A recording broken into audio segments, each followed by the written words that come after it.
Good morning students हम लोगों ने अब तक अपना पढ़ लिया है कि इंडिफरेंस कर्व क्या होता है। ठीक है, बजट सेट क्या होता है, बजट लाइन क्या होती है। ठीक है, आज हम लोग पढ़ेंगे कि कंज्यूमर इक्विलिब्रियम जो है, consumer equilibrium in case of indifference curve theory के हिसाब से, अगर इंडिफरेंस कर्व के अकॉर्डिंग हमारा कंज्यूमर इक्विलिब्रियम कैसा होना चाहिए। ठीक है, हम लोग जानते हैं कंज्यूमर इक्विलिब्रियम क्या होता है। कंज्यूमर इक्विलिब्रियम वो होता है कि जहाँ पे हम अपनी इनकम को, जितने भी हमारे पास इनकम है उसको फुल कंप्लीट यूज़ करने के बाद, जितना भी है उसका पूरा कंप्लीट हमने यूज़ कर दिया उसका। ठीक है, उसके बाद उससे मिलने वाला जो सेटिस्फेक्शन है, उसे मैक्सिमम सेटिस्फेक्शन जब हमें मिलता है, जहाँ पे वो पॉइंट मिलता है उसे कहते हैं कंज्यूमर उसे कहते हैं इक्विलिब्रियम पॉइंट। मतलब हमारे पास मान लीजिए जितनी इनकम है, हमारे पास मान लीजिए इनकम 100 रुपीज़ की है और हमने पूरी की पूरी 100 रुपीज़ अपने जो हैं वो अपने इस्तेमाल कर लिए, सारा प्रोडक्ट्स खरीद लिए। गुड एक्स गुड वाई के दो गुड्स के अंदर, गुड एक्स और गुड वाई के अंदर हमने दोनों को डिस्ट्रीब्यूट कर दिया पूरे 100 रुपीज़ को। ठीक है, जहाँ पे इन दोनों को यूज़ करने के बाद जहाँ पे हमें फुल सेटिस्फेक्शन मिल रहा है उसे कहते हैं कंज्यूमर इक्विलिब्रियम। ठीक है, जहाँ पे इस पॉइंट, जहाँ पे दोनों पूरा का पूरा पैसा खर्च करने के बाद जिस पॉइंट पे हमें फिर मैक्सिमम सेटिस्फेक्शन मिलेगा उसे कहते हैं कि गुड, यहाँ पे गुड एक्स को और गुड वाई को। ठीक है, यहाँ पे ये पॉइंट मिला, इसको कहा हमने ई पॉइंट, कंज्यूमर इक्विलिब्रियम पॉइंट। ठीक है, तो यहाँ पे हम लोग सिर्फ अब हम लोग ये जानते हैं कि ये हम लोग का जो होता है ये इंडिफरेंस कर्व का ग्राफ होता है हम लोगों ने पिछली इसी चैप्टर के टॉपिक्स पढ़ा था पहले। ये है इंडिफरेंस कर्व आपका और ये है आपकी बजट लाइन। हम लोग जब जानते हैं कि इंडिफरेंस कर्व को MRS, marginal rate of substitution के नाम से जानते हैं, और बजट लाइन को PX/PY, ये इसका स्लोप कहलाता है। मार्जिनल रेट ऑफ सब्स्टिट्यूशन कहलाता है स्लोप किसका, इंडिफरेंस कर्व का, और PX/PY कहलाता है बजट लाइन का। ठीक है, तो इस टॉपिक में हम लोग पढ़ेंगे कि जब ये दोनों आपस में मिल जाते हैं, ये इंडिफरेंस कर्व प्लस ये दोनों को जब हम जोड़ देते हैं तब क्या हमारा ग्राफ बनेगा और उस टाइम पे हमारा इक्विलिब्रियम पॉइंट क्या होगा। ठीक है, देखो हमारे पास दो कंडीशंस होती हैं। एक तो MRS of X Y, MRS of X Y मतलब marginal rate of substitution of good X and good Y, मतलब स्लोप ऑफ IC, इसको स्लोप ऑफ IC कहा जाता है। ठीक है, इज़ इक्वल टू, बराबर होना चाहिए किसके, PX/PY, मतलब स्लोप ऑफ प्राइस लाइन या बजट लाइन। हम लोग का पहले वाले बुक चैप्टर में देखो, ये है आपका, सॉरी, ये PX/PY, ये जो ये आपका दिया हुआ है, ये स्लोप, इसको कहते हैं बजट लाइन का slope, slope of budget line. ठीक है, PX/PY और मार्जिनल रेट ऑफ सब्स्टिट्यूशन जानते ही हो आप लोग। तो मार्जिनल रेट ऑफ सब्स्टिट्यूशन मतलब slope of indifference curve is equal to slope of budget line, मतलब PX/PY जहाँ पे होगा तब।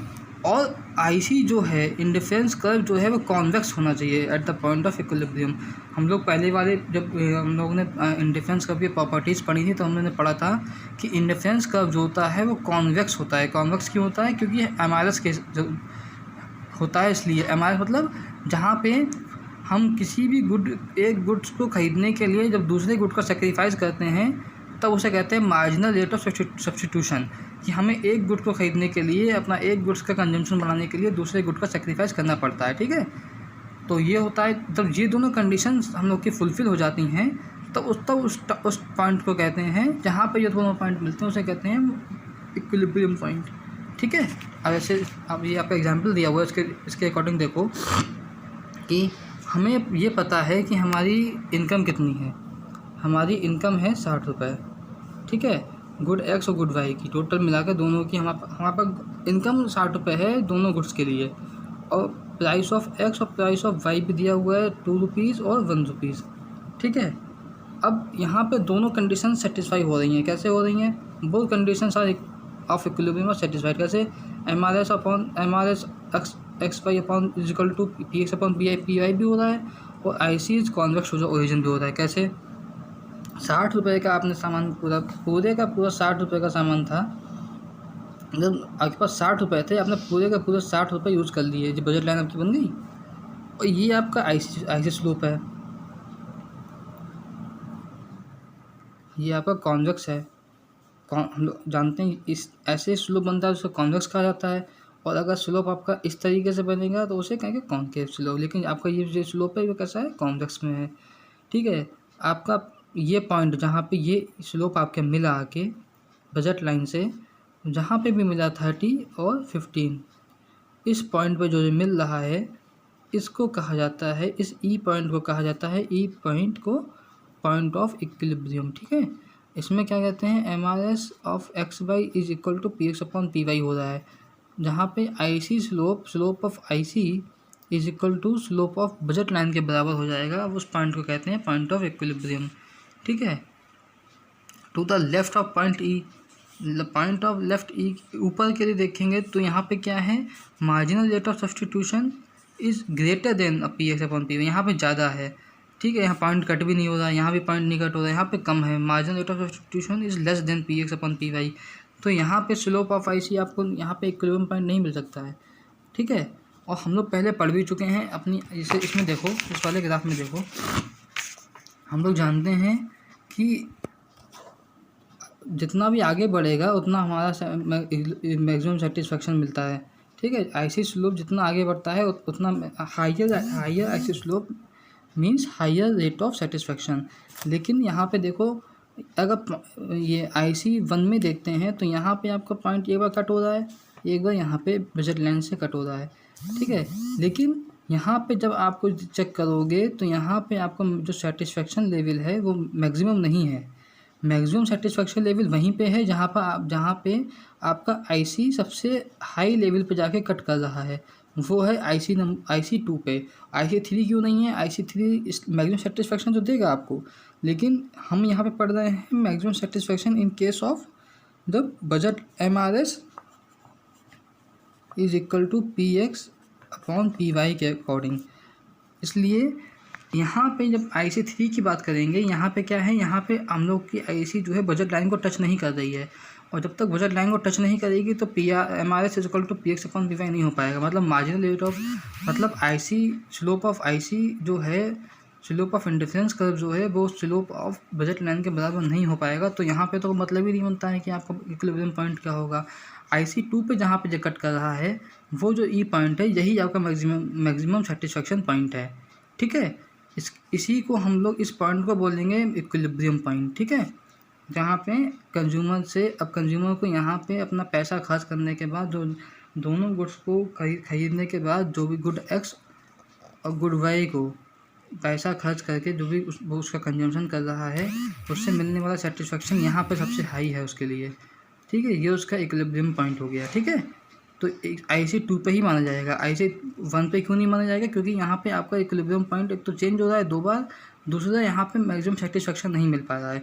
जितना आपका IC आगे बढ़ता जाएगा सेटिस्फेक्शन लेवल आपका उतना ज़्यादा बढ़ेगा। लेकिन हम लोग यहाँ पे पढ़ रहे हैं किस टॉपिक पे पढ़ रहे हैं कि जब दोनों बराबर हों, मतलब मार्जिनल रेट ऑफ सब्सटीट्यूशन मतलब IC slope, PX upon PY मतलब आपका बजट लाइन दोनों बराबर हों। ठीक है, उस टाइम पे क्या होगा, तो उस टाइम पे IC 2 पे ही यहाँ पे सबसे ज़्यादा मैक्सिमम सेटिस्फेक्शन मिल रहा है आपको, इसलिए आपका ये वाला सही हो जाएगा यहाँ आप लोग। ठीक है, यही इस बुक में दिया हुआ है अभी तक, और इसमें और ऐसा ज़्यादा कुछ भी नहीं है, बस यही टॉपिक थोड़ा सा बचा था आपका। ठीक है, हमेशा जो IC स्लोप है वह कॉन्वेक्स में होता है, कभी कॉन्केव में नहीं होता है। ठीक, अभी ये इस टॉपिक में सिर्फ इतना ही टॉपिक बचा हुआ था, तो मैंने आपको उसको बता दिया। और बाकी का मैं अभी जो हूँ आपको कुछ क्वेश्चन आंसर्स भेजूँगा, इसी बुक से दिए हुए हैं, बुक में लिखे हुए हैं, वो आप लिख लीजिएगा अपने। ठीक है, बाकी इस टॉपिक के बाद अब हम लोग का जो अगला चैप्टर है वो है थ्योरी ऑफ डिमांड का। ठीक है, अब हम लोग जो है थ्योरी ऑफ डिमांड शुरू करेंगे कल से, जो है chapter number 5 theory of demand. सबसे टफ चैप्टर आपका पूरी बुक में अभी तक इकोनॉमिक्स का यही वाला था, जो आपका आज पूरा हो गया है। ठीक है, अब हम लोग कल से थ्योरी ऑफ डिमांड को शुरू करते हैं। और कोई प्रॉब्लम हो, अगर कुछ समझ में ना आ रहा हो तो कमेंट सेक्शन खा लीजिए, अब उसमें हमसे पूछ भी सकते हैं, हम बता देंगे जैसा भी जो भी आपकी प्रॉब्लम हुई। ठीक है, थैंक यू क्लास।